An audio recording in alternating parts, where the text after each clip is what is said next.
as the experiment of Solomon Asch reveals. The experiment you'll be taking part in today involves the perception of lengths of lines.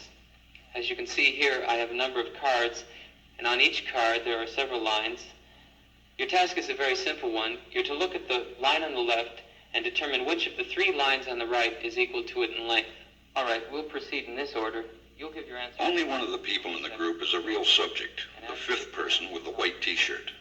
The others are confederates of the experimenter and have been took. Oh, fair use. This is just, educational purposes only. Here, let me, forgot to put that in there. Fair use. Fair use. Told to give wrong answers on some of the trials. The experiment begins uneventfully as subjects give their judgments. 2, 2, 2, 2, 2, 3, 3, 3, 3. But on the third trial, something happens. 2, 2, 2, 2, 2. The subject denies the evidence of his own eyes and yields to group influence. Asch found subjects went along with the group on 37% of the critical trials. But he found through interviews that they went along with the group for different reasons. 1. 1. They must be right. There are 4 of them and 1 of me. 1. This subject's yielding is based on a distortion of his judgment. He genuinely believes that the group is correct. 1. 1. 1. 2. 1. 2. 2. 2. I know they're wrong, but why should I make waves? 2. In this case, the subject knows he is right, but goes along to avoid the discomfort of disagreeing with the group. Here, the distortion is at the level of his response. 2. 2. 2. And when you're watching this video, just think about something. Think about, Psalms, right? Psalms was at 83. They're confederate against you. Think about you being the one subject pulled off to the side, and they've all made a pact, that we're going to deliberately go against you. Whether it be bringing the merchants from overseas here and act like they're a good thing when all they are the demise. Things like that, There's just every way that when all the information comes out and they find the oldest skeletons in Brazil and they know they can test them and they can tell, these are not Mongoloid. Therefore, the Native American theory is wrong. They'll still sit there and say, oh, no, you're not an American Indian. You're from Africa. And when you break down all of it, when you learn the etymology of African, when you learn the etymology of black, and you've learned that these are not yours, but they'll still sit there and tell you, nope, you're black, you're African American. You got to be that strong person that still sits there at the end and tells the right answers, despite the fact that it's 1 against 5. 2. In the previous experiment, the naive subject stood alone against the group. In this variation, Asch gave the naive subject a partner, here seated in the third position, who also gives the correct response. 1. 1. 2. 1. 2. With a partner, yielding drops to only 5% of the critical trials compared to 37% without a partner. Although subjects report warmth and good feeling toward the partner, they typically deny that he played a role in their own independence. The partnership variation shows that much of the power of the group came not merely from its numbers, but from the unanimity of its opposition. When that unanimity is punctured, the group's power is greatly reduced. Sometimes we go along with the group because what they say convinces us they are right. That reminded me of Malcolm X once, though. He said, how do you say that? Our people will follow anyone if they give us a little bit of truth. And it's like you're just sitting back and just seeing it, and I'm not trying to, just drag anybody through the mud. I mean, we're gonna, how do you feel like you're gonna come to it eventually? You're gonna come to the truth regardless, somehow, some way. I don't mean, and I know that might sound wrong to a lot of people, but it's just like, I don't know, explain it. Like, I started from, example for me. I started off, watching a video on Deuteronomy 28, and as I'm watching it, I know there's something wrong about it because I've read the Deuteronomy, yeah, and the thing is, it kept saying in thy land, thy land, thy land, thy land. You're going to be enslaved in thy land. You're going to build a home. You're not going to get to live in it. And it kept saying thy. So as I'm watching the video, I'm like, wait a minute. There was a confusion going on. Is this about Africa, or is it about America? And this is where I did one of those things where I just pushed it to the side. I'm like, oh, it must be talking about Africa, because I didn't know nothing about, the American Indians and stuff like that. But as you begin to search, you got to push out those, group think training that you've been given out of your head. So, and I did that, I started listening to the Black Hebrew Israelites, but I felt like they weren't teaching a lesson. They were just teaching, that they're going to rape and kill, and I'm like, I'm just saying, it's just not in me. I don't want to go around raping and killing people.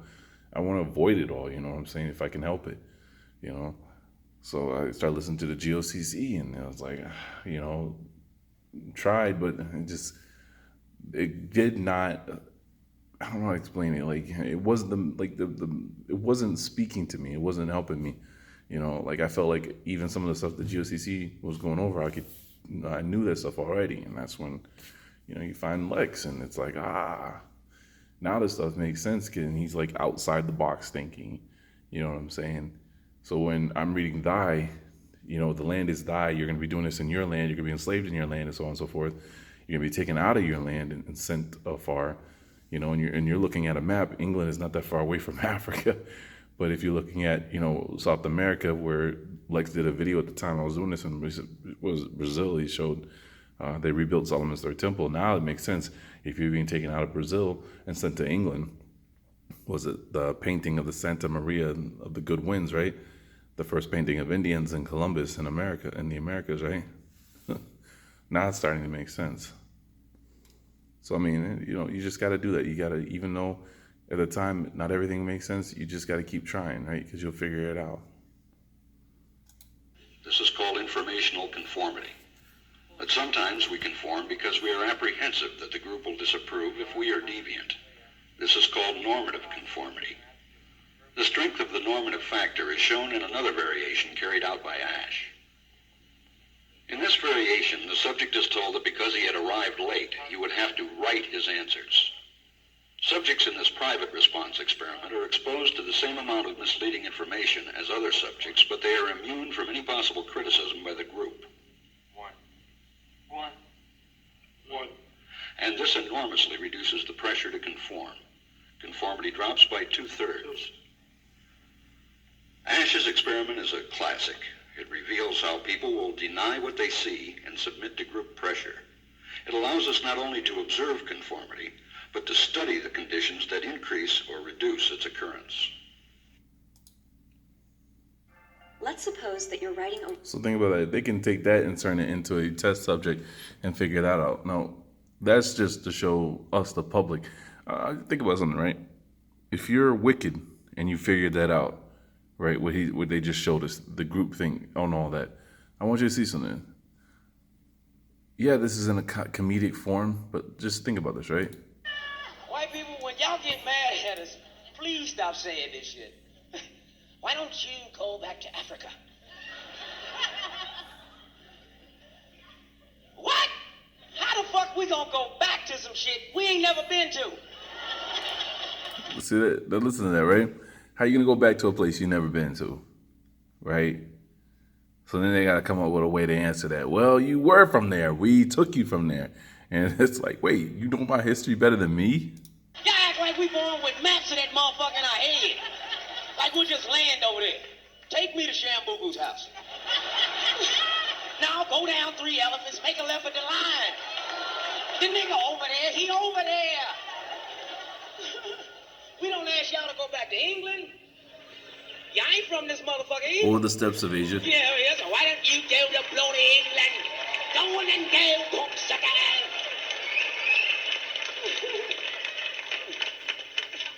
I ain't going back to Africa. No. Because some of them Africans do not like us. Black Americans, they can't stand us. From the East Coast, you know what I'm talking about. I was in D.C. on tour, right? First time I went there. You know what I'm saying? I wanted to go out and see the city.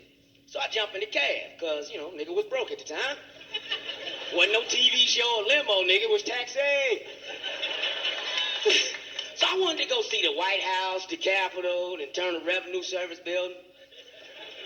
Just in case they overtax a nigga, I know what building to blow the fuck up. So I'm in the cab. The motherfucking cab driver had the audacity to turn around and say, "You're not too rich, you know, black man." You want to run that by me again, bro? I said, "You're not too rich, you know, black man." I said, "How black I gotta be, motherfucker? Just because you one of the niggas that got away?" Because white people, when y'all ancestors came to pick us up, y'all wasn't looking for little bony brothers. Y'all was looking for big, cotton-picking motherfuckers. And them little bony ones over in Africa set us up. You don't want me. Look at me, cough at a time, got one nut. Shambuku over there, big and strong. Me seen him pick up a whole oak tree by himself. I helped you catch him. I'm sitting in the back getting mad the motherfucker. I said, "Who winning in this situation, motherfucker? You driving me to the White House." When he pulled in front of the White House, he looked in the back seat. All he seen was an open door. I was gone. Didn't pay for shit. Yelled back at the cab. Now go back to Africa and tell them how a nigga done your ass wrong. You uppity motherfucker. You know what I'm saying? I don't know why they mad at us. If anybody should be mad, we should be mad at their ass. You know what I'm saying? I give white people props on this. When y'all have hostages, y'all go get them. I don't give a fuck if it's two. Now, I want you to think about this. Think about this. Think about this, right? I know it's in a comedic setting, but think about this. Have meetings. Look here, Jim. Bob and Susie are trapped. It's over in the Middle East now. We're going to have to go over there. You sure you want to cause an international incident over two people? I don't give a good goddamn if it's one. They're white, we're white. By God, go get them. They're Americans. Bring them home. Technically, we've been hostages in this country for 450 years. Not one canoe with a nigga with a spear has shown up to pick us the fuck up. Look at that sister. She dying down there. Look at her. Because you know it's true. You know it's true. How many different ways the African going to tell? How many different ways are the so-called Africans going to tell you that you are not, we're not the same people, right? Oh, man. You know it, man. You know it. He's bad. But I'm just saying, there's another one. I couldn't find it, but it was one where he talks about the movie Roots came out, right? And he talked about after seeing the movie Roots, he went, the next day they said they all went to school and stomped every white person's what, right? So, you think about it. It was the movies that trained them to think that, that you're from Africa. But apparently they weren't paying close enough attention because somebody just did this. I'm not trying to take credit because it wasn't me, but I just seen it. Somebody did a whole video pointing out that they like, they bring the African onto the plantation. They're like, hey, a lot of y'all ain't seen no West African before. And it's like, what? What? How are we supposed to all come from West Africa? And then you're going to tell us, you're going to tell them on the plantation, I ain't never seen no West African before. Let me train them. Man, group thing, man. It's group thing. All right, take care, everybody.